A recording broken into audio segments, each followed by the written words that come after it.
नमस्कार दोस्तों, पिछले वीडियो में हमने टॉप 50 मॉडर्न इंडियन हिस्ट्री के क्वेश्चनों के बारे में बात की थी। उससे आगे बढ़ते हैं। आज देखिए 51वां क्वेश्चन है, साइमन कमीशन के किस वायसरॉय के कार्यकाल के दौरान भारत आया था। तो साइमन कमीशन के किसके कार्यकाल में भारत आया था, वो लॉर्ड इरविन सही इसका जवाब होगा। तो लॉर्ड इरविन के बारे में जानते हैं। लॉर्ड इरविन को 3 अप्रैल 1926 को भारत का गवर्नर और वाइसरॉय जनरल नियुक्त किया गया। 1927 में जो ब्रिटिश सरकार ने सर स्टैफोर्ड क्रिप्स की अध्यक्षता में साइमन कमीशन का गठन किया। इस आयोग का उद्देश्य 1919 के यानी कि 1919 के सुधारों का अध्ययन करना था। तो ये क्वेश्चन ऐसे भी बन सकता है कि साइमन कमीशन का उद्देश्य क्या था। तो साइमन कमीशन का उद्देश्य था 1919 के सुधारों का अध्ययन करना। ठीक है, अगला क्वेश्चन है, मुस्लिम लीग के किस अधिवेशन में मोहम्मद अली जिन्ना ने बांटो और छोड़ो का नारा दिया। तो किस अधिवेशन में दिया, ये दिया 1943 कराची अधिवेशन में। तो अब इसके बारे में हम लोग देखते हैं कि क्या है मुस्लिम लीग की स्थापना। ये बहुत इंपॉर्टेंट क्वेश्चन है, हर बार आता है। मुस्लिम लीग की स्थापना 1906 में यानी कि 1906 में ढाका में हुई थी। ठीक है, कहाँ हुई थी भी बहुत बार आता है, ढाका में हुई थी। और जिन्ना मोहम्मद अली इस संगठन के मुख्य नेता थे। शुरू में इनका उद्देश्य क्या था कि जो मुस्लिम हैं उनके अधिकारों की रक्षा करना, परंतु बाद में मुस्लिम लीग ने क्या उठाया कि मुस्लिमों के लिए अलग देश की मांग को उठानी शुरू कर दी और वो उसमें सफल भी हुए। अगला क्वेश्चन है, ऑल इंडिया मुस्लिम लीग ने 23 मार्च 1940 को किस स्थान पर पाकिस्तान प्रस्ताव पारित किया। यानी कि ऑल इंडिया मुस्लिम लीग ने 23 मार्च 1940 को किस स्थान पर पाकिस्तान प्रस्ताव पारित किया। तो ये इसका सही आंसर है लाहौर। लाहौर में जो है ऑल इंडिया मुस्लिम लीग ने 23 मार्च 1940 को जो है पाकिस्तान प्रस्ताव पारित किया। और 23 मार्च 1940 को मुस्लिम लीग ने पाकिस्तान प्रस्ताव पारित किया। मुस्लिम लीग भारतीय उपमहाद्वीप के मुस्लिम बहुल क्षेत्रों को मिलाकर पाकिस्तान का निर्माण करना चाहती थी। पाकिस्तान का नामकरण चौधरी रहमत अली ने किया। ये भी बहुत इंपॉर्टेंट क्वेश्चन है कि पाकिस्तान नाम किसने प्रयोग किया या किसने दिया। तो ये चौधरी रहमत अली ने किया। ठीक है, अगला क्वेश्चन देखेंगे, महात्मा गांधी ने निम्नलिखित में किस स्थान पर हरित पुस्तिका जारी की। तो ये इसका सही आंसर है राजकोट में। ठीक है, तो गांधी जी ने ब्रिटिश सरकार के विरोध में हरित पत्रिका राजकोट में जारी की, इसको देख लीजिए। अगला क्वेश्चन है, साबरमती आश्रम की स्थापना महात्मा गांधी ने कब की थी। तो इसका सही है जवाब है 1915 यानी कि 1915। साबरमती आश्रम अहमदाबाद में साबरमती नदी के किनारे पर स्थित है। 17 जून 1917 को बनकर तैयार हुआ। मार्च 1930 में दांडी यात्रा की शुरुआत साबरमती आश्रम से हुई थी। ये भी आ सकता है कि जो दांडी यात्रा हुई थी कहाँ से शुरू हुई थी, ये जो है साबरमती आश्रम से शुरू हुई थी। अगला, कर्नाटक के नगरों में विजयनगर साम्राज्य का सबसे स्मारक कौन सा है। तो ये है हम्पी। ठीक है, यानी कि जो नगर हैं तो उसमें सबसे जो स्मारक है वो कौन सा है, हम्पी वाला। विजयनगर साम्राज्य की स्थापना 1336 यानी कि 1336 ईस्वी में हरिहर और उसके भाई बुक्का राय प्रथम ने की थी। विजयनगर साम्राज्य में चार राजवंशों संगम, सालू, तुलु और अरविदु ने 1336 से 1672 तक शासन किया। वर्तमान में इस साम्राज्य के अवशेष कर्नाटक के हम्पी में हैं। ठीक है, कहाँ हैं, तो हम्पी में। चोरी चोरा की घटना के बाद कौन सा आंदोलन बंद किया। तो ये इसका सही जवाब है चोरी चोरा के बाद गांधी जी ने जो था असहयोग आंदोलन को बंद कर दिया था। कब किया था, 5 फरवरी 1922 को गोरखपुर के निकट चोरी चोरा नामक स्थान पर असहयोग आंदोलन के कुछ आंदोलनकारियों द्वारा पुलिस चौकी को आग लगा दी। इस घटना में 22 पुलिसकर्मी की मृत्यु हो गई थी। इस घटना से दुखी होकर गांधी जी ने असहयोग आंदोलन को वापस लेने का निर्णय लिया। निम्नलिखित में से अगला क्वेश्चन देखेंगे, निम्नलिखित में से किस आध्यात्मिक गुरु का बचपन का नाम गदाधर था? तो इसका सही जवाब है रामकृष्ण परमहंस। तो देखते हैं, आध्यात्मिक गुरु व योगी रामकृष्ण परमहंस का बचपन का नाम गदाधर चट्टोपाध्याय था। गदाधर चट्टोपाध्याय था। वे स्वामी विवेकानंद के गुरु थे। उनके नाम पर स्वामी विवेकानंद ने रामकृष्ण मिशन की स्थापना की थी। ठीक हो गया। अगला क्वेश्चन,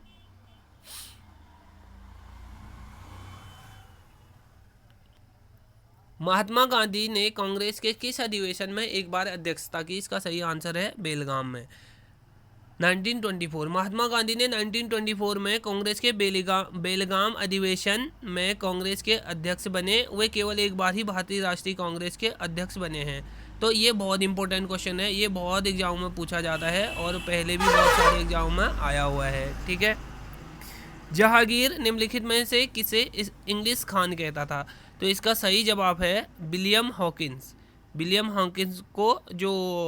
हॉकिंस अंग्रेज था। हेक्टर नामक समुद्री जहाज में भारत की यात्रा पर 1607 में आया और अगस्त 708 को सूरत में पहुंचा। ठीक है।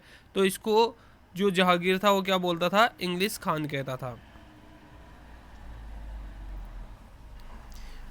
गवर्नर जनरल लॉर्ड एलेनबरो के कार्यकाल में किस अधिनियम के द्वारा दास्ता को गैर कानूनी घोषित किया गया? तो ये अधिनियम 5।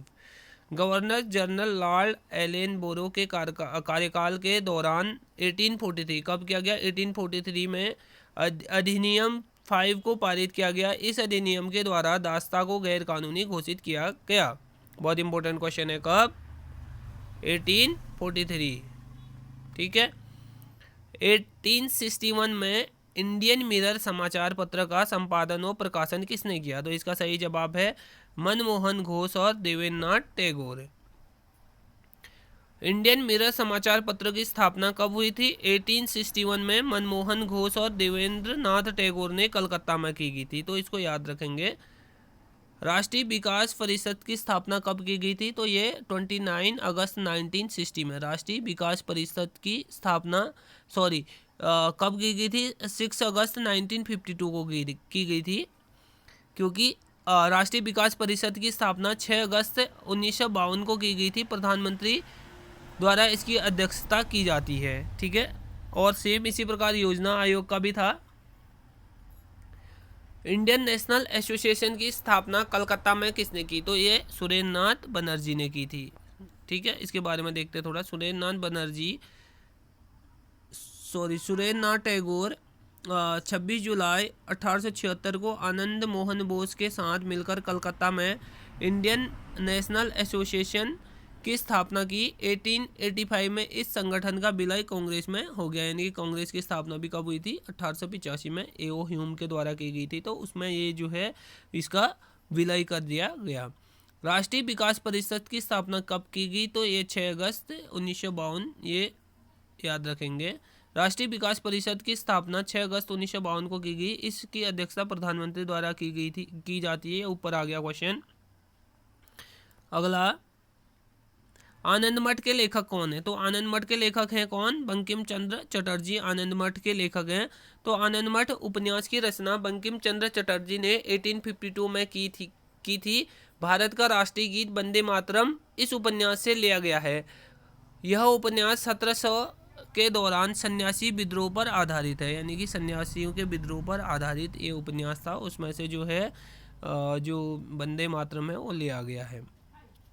गांधी इरविन समझौते पर कब हस्ताक्षर किए गए? तो गांधी इरविन समझौते पर 5 मार्च 1931 को, जो कि सविनय अवज्ञा आंदोलन और दांडी यात्रा के दौरान आंदोलन किया था, उस पर जो हस्ताक्षर हुए समझौता हो गया था। कब? 5 मार्च 1931 को। तो गांधी इरविन समझौते पर 5 मार्च 1931 को हस्ताक्षर हो गए थे। ठीक है। और इस समझौते पर महात्मा गांधी और तत्कालीन वायसराय लॉर्ड इरविन ने हस्ताक्षर किए थे। यह समझौता द्वितीय गोलमेज सम्मेलन के ठीक पहले हुआ था। और इसमें एक क्वेश्चन ये भी आता है कि तीनों गोलमेज सम्मेलन में भाग लेने वाले एकमात्र व्यक्ति कौन थे, तो वो उनका नाम हो जाता है अंबेडकर। और गांधी जी ने कौन से गोलमेज सम्मेलन में भाग लिया था, तो ये द्वितीय गोलमेज सम्मेलन में गांधी जी ने भाग लिया था। ठीक है, ये क्वेश्चन को भी याद करेंगे। निम्नलिखित में से किस तारीख को भगत सिंह को फांसी दी थी, तो कौन से तारीख में भगत सिंह को फांसी दी थी, तो 23 मार्च 1931। हम सभी को याद होना चाहिए, शहादत का दिन था भगत सिंह जी के। भगत सिंह को 23 वर्ष की उम्र में मृत्युदंड दिया गया था। जॉन सेंडर की हत्या के आरोप में उन्हें सजा सुनाई गई थी। 23 मार्च 1931 को भगत सिंह, राजगुरु और सुखदेव को फांसी दी गई थी। ठीक है, अगला, कांग्रेस के कराची अधिवेशन 1931 की अध्यक्षता किसने की, तो ये किसने की, सरदार वल्लभ भाई पटेल ने। अब इसमें क्या खास था, तो देखेंगे कराची अधिवेशन की अध्यक्षता सरदार वल्लभ भाई पटेल द्वारा की गई थी। इस अधिवेशन में मौलिक अधिकार व आर्थिक नीति पर प्रस्ताव किए गए, यानी कि प्रस्ताव पारित किए गए।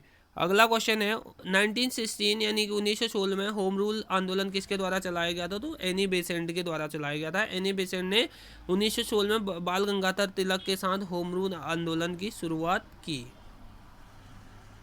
अगला क्वेश्चन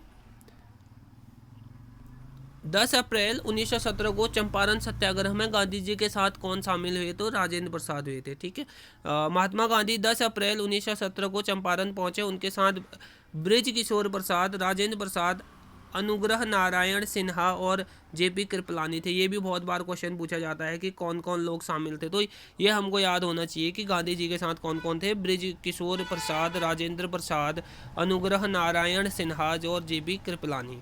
अगला क्वेश्चन भारतीय राष्ट्रीय कांग्रेस का लाहौर अधिवेशन की अध्यक्ष कौन थे, तो ये पंडित जवाहरलाल नेहरू थे। लाहौर अधिवेशन 1929 में हुआ था। ठीक है, 1928 में पहली बार जो है भारत के लिए संविधान का मसौदा मोतीलाल नेहरू द्वारा तैयार किया गया। 1929 में लाहौर अधिवेशन में पूर्ण स्वराज्य प्रस्ताव पारित किया गया और इस अधिवेशन में जवाहरलाल नेहरू को कांग्रेस का अध्यक्ष चुना गया। 1916 में कांग्रेस के लखनऊ अधिवेशन की अध्यक्षता किसने की, तो 1916 में किसने की थी, इसमें अंबिका प्रसाद मजूमदार ने जो थी 1916 की अध्यक्षता की थी। कांग्रेस के 1916 के लखनऊ अधिवेशन की अध्यक्षता अंबिका चरण मजूमदार द्वारा की गई थी। ठीक है, इस अधिवेशन में कांग्रेस के दो धड़, गर्म और नर्म दल को एक मंच पर लाया गया। इसके साथ ही कांग्रेस ने मुस्लिम लीग के बीच ऐतिहासिक लखनऊ समझौता भी किया था, तो इसलिए ये जो लखनऊ समझौता है वो इम्पोर्टेंट हो जाता है 1916 का। 1940 के व्यक्तिगत सत्याग्रह के लिए गांधी जी ने किसे चुना, तो पहला जो गांधी जी ने चुना वो विनोबा भावे को चुना। ठीक है, अगस्त प्रस्ताव के दौरान गांधी जी ने सविनय अवज्ञा शुरू करने का सुझाव दिया था। इसके लिए गांधी जी ने आचार्य विनोबा भावे को पहला सत्याग्रही चुना और जवाहरलाल नेहरू को दूसरा सत्याग्रही चुना। अगला, प्रत्यक्ष कार्यवाही दिवस 16 अगस्त 1946 को किसके द्वारा मनाया गया, तो ये किसके द्वारा मनाया गया, मुस्लिम लीग के द्वारा मनाया गया। प्रत्यक्ष कार्यवाही दिवस 16 अगस्त 1946 को मुस्लिम लीग ने 16 अगस्त 1946 को प्रत्यक्ष कार्यवाही दिवस के रूप में मनाया। इसका उद्देश्य हिंदू मुस्लिम दंगे उत्पन्न करके यह सिद्ध करना कि हिंदू मुस्लिम एक समुदाय एक साथ नहीं रह सकते। ठीक है, 1893 में गणपति महोत्सव किसने शुरू किया, तो इसका सही जवाब होगा लोकमान्य तिलक के द्वारा। बाल गंगाधर तिलक ने 1893 में गणपति महोत्सव की शुरुआत की। धीरे धीरे महाराष्ट्र का यह त्यौहार पूरा देश में मनाया जाने लगा। अगला क्वेश्चन, वर्नाकुलर प्रेस एक्ट किसके द्वारा पारित किया गया, तो ये लॉर्ड लिटन। ठीक है, लॉर्ड लिटन। भारत में देशी प्रेस पर प्रतिबंध लगाने के लिए लॉर्ड लिटन ने 1878 में वर्नाकुलर प्रेस अधिनियम लागू किया। इस अधिनियम के द्वारा राष्ट्रवादी अखबार सोम प्रकाश पर सबसे पहले प्रतिबंध लगाया गया।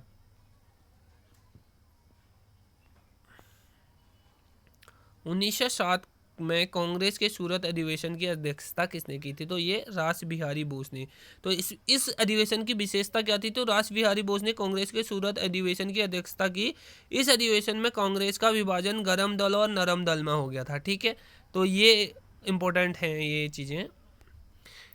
मद्रास लेबर यूनियन की स्थापना किसने की थी, तो ये बीपी वाडिया ने की थी। ठीक है, तो मद्रास लेबर यूनियन भारत का पहला पंजीकृत था। इसकी स्थापना बीपी वाडिया ने वी कल्याण सुंदरम के साथ मिलकर की थी।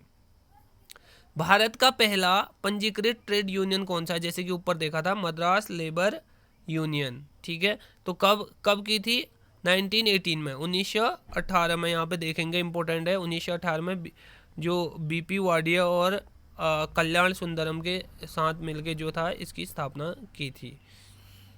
जलियांवाला बाग हत्याकांड के विरोध में किसने वायसराय की कार्यकारिणी परिषद से इस्तीफा दिया? तो इसका शंकर नायर, शंकर नायर। ठीक है, तो जलियांवाला बाग के विरोध में के फलस्वरूप शंकर नायर ने वायसराय की कार्यकारी परिषद से इस्तीफा दे दिया था। ठीक है, अगला क्वेश्चन है, जलियांवाला बाग हत्याकांड किस दिन घटित हो? 13 अप्रैल 1919 को। 13 अप्रैल 1919 को, ये सभी को आना चाहिए। 13 अप्रैल 1919 को अमृतसर के जलियांवाला बाग में घटी। इस दिन रोलेट एक्ट के विरोध में लोग एकत्रित हुए थे जलियांवाला बाग में। ठीक है, गदर जर्नल सबसे पहले किस भाषा में प्रकाशित किया गया? तो इसका सही जवाब है उर्दू भाषा में। तो 1913 यानी कि 1913 में गदर पत्रिका का प्रकाशन उर्दू भाषा में हुआ। इसके पश्चात इसे अंग्रेजी, पंजाबी, पश्तो में भी प्रकाशित किया गया। चंद्रशेखर आज़ाद की शहादत किस तारीख को हुई थी? ये हम सभी को पता होना चाहिए, 27 फरवरी 1931 को। चंद्रशेखर का जन्म 23 जुलाई 1906 के मध्य भारत में हुआ और एक मुठभेड़ में 27 फरवरी 1931 को शहीद हो गए। भारत में पहली बार जनगणना कब की गई? तो 1872 में, 1872 में। भारत में पहली बार 1872 में जनगणना की गई, किंतु व्यवस्थित प्रकार से जो था 1881 में ही की गई थी। भारत की प्राचीन कला को पुनर्जीवित करने के लिए Indian society of oriental art की स्थापना किसने की? तो ये अवनींद्रनाथ टैगोर ने की थी। अवनींद्रनाथ टैगोर ने Indian society of oriental arts की स्थापना कलकत्ता में की। सरकारी कला विद्यालय के जो मुख्य अध्यापक थे वो थे। ठीक है, निम्नलिखित में से कौन सी पुस्तक गांधी जी के द्वारा लिखी गई? तो हिंद स्वराज जो है, इन 4 ऑप्शनों में से हिंद स्वराज नामक पुस्तक जो है गांधी जी ने लिखी। कब लिखी? तो गांधी जी ने 1909 में हिंद स्वराज नामक पुस्तक लिखी। इस पुस्तक में आधुनिक सभ्यता, स्वराज और मशीनीकरण के बारे में लिखा गया है। जलियांवाला बाग हत्याकांड से ठीक पहले कौन सी घटना घटित हुई थी? तो ये रोलेट एक्ट का पारित होना, यानी कि रोलेट एक्ट को 18 मार्च 1919 में इंपीरियल विधान परिषद द्वारा पारित किया गया था। इस अधिनियम में क्रांतिकारियों को बिना ट्रायल के सजा देने का प्रस्ताव था, जिसको क्या कहते हैं? काला कानून भी कहते हैं। ठीक है, इसको काला कानून की संज्ञा भी दी जाती है, क्योंकि इसमें बिना कार्रवाई के सीधे जेल में भेज सकते थे, इसका अधिकार था। निम्नलिखित में से कौन सी घटना खिलाफत आंदोलन के लिए असफलता का कारण बनी? तो इसकी तुर्की में क्रांति। 1922 में तुर्की में मुस्तफा कमाल पाशा के नेतृत्व में क्रांति हुई। इसके द्वारा तुर्की में धर्मनिरपेक्ष सरकार की स्थापना की गई। इसके साथ ही तुर्की की सरकार ने 2 साल के भीतर खिलाफत आंदोलन को दबा दिया। ठीक है, अगला, शिवाजी ने 8 मंत्रियों के परिषद का गठन किया, उसका नाम क्या था? तो अष्टप्रधान। शिवाजी को अष्टप्रधान था। शिवाजी महाराज ने प्रशासन को सुचारू रूप से चलाने के लिए 8 मंत्रियों की परिषद अष्टप्रधान का गठन किया। इस परिषद की स्थापना 1674 ईस्वी में की। अगला क्वेश्चन, 1802 यानी कि 1802 में ब्रिटिश ईस्ट इंडिया कंपनी के साथ बसाई की संधि किसने की? तो बाजीराव द्वितीय ने। बसाई की संधि पर 31 दिसंबर 1802 में हस्ताक्षर हुई। यह संधि ब्रिटिश ईस्ट इंडिया कंपनी और बाजीराव द्वितीय के बीच हुई थी। भारत में सहायक गठबंधन किसने शुरू किया? तो भारत में सहायक गठबंधन शुरू किसने किया? Lord Wellesley. ठीक है, असहायक गठबंधन की शुरुआत लॉर्ड वेल्सले ने की थी। 1798 से लेकर 1805 तक जो था वो गवर्नर जनरल रहा। हैदराबाद का निजाम इसमें सबसे पहले शामिल हुआ था। इसके बाद मैसूर और अवध के नवाब भी इसमें शामिल हो गए थे। ठीक है, किस चार्टर अधिनियम के द्वारा ईस्ट इंडिया कंपनी के एकाधिकार को समाप्त किया गया था? तो ये चार्टर एक्ट 1813। ठीक है, चार्टर अधिनियम के द्वारा ब्रिटिश ईस्ट इंडिया कंपनी के चार्टर को नवीनीकृत किया गया। इसमें ब्रिटिश ईस्ट इंडिया कंपनी के व्यापारिक एकाधिकार को समाप्त कर दिया गया। कांग्रेस की अध्यक्षता करने वाली पहली महिला कौन थी? तो सरोजनी नायडू थी। ठीक है, सरोजनी नायडू 1925 में कानपुर अधिवेशन में कांग्रेस की अध्यक्ष बनी। वे कांग्रेस की अध्यक्षता करने वाली पहली भारतीय महिला थी। इससे पहले एनी बेसेंट कांग्रेस की अध्यक्ष बनी। All India trade union Congress की स्थापना में किसने महत्वपूर्ण भूमिका निभाई? तो इसका सही जवाब होगा Lala Lajpat Rai. All India trade union Congress Bharat के सबसे पुराने व्यापारिक संगठनों में से एक है। इसकी स्थापना 31 अक्टूबर 1920 को बॉम्बे में लाला लाजपत राय ने की थी। बाद में यह संगठन भारतीय कम्युनिस्ट पार्टी से जुड़ा रहा। ठीक है, दूसरा गोलमेज सम्मेलन कब हुआ? तो दूसरा गोलमेज सम्मेलन हुआ 7 दिसंबर 1931। ठीक है, 7 सितंबर 1931। तो द्वितीय सम्मेलन की शुरुआत 7 सितंबर 1931 को हुई थी। स्वतंत्रता आंदोलन के दौरान केसरी नामक समाचार पत्र किसने निकाला था? तो ये बाल गंगाधर तिलक ने। ठीक है, केसरी नामक समाचार पत्र की स्थापना 1881 ईस्वी में कब हुई थी? 1881 ईस्वी में तिलक द्वारा की गई थी। केसरी अखबार मराठी में प्रकाशित हुआ। ये भी इम्पोर्टेंट है, किस में हुआ था? मराठी, जबकि मराठा अखबार अंग्रेजी में हुआ था। ठीक है, मराठा अखबार अंग्रेजी में हुआ था। 1906 में मुस्लिम लीग की स्थापना किस स्थान पर की गई? तो ये ढाका में की गई। ठीक है, ढाका।